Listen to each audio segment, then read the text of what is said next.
ഒരു വീഡിയോയിൽ സൗണ്ട് എഫക്ട്സിൻ്റെ പ്രാധാന്യം എന്താണെന്ന് വെച്ചിട്ടുണ്ടെങ്കിൽ നോയ്സ് അല്ല കേട്ടോ, സൗണ്ട് എഫക്റ്റ്.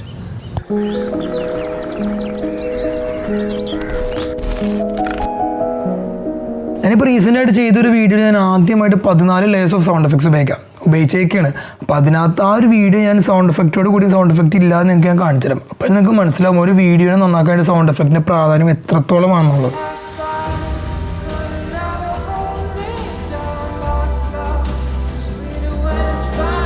पर ये सब सोचना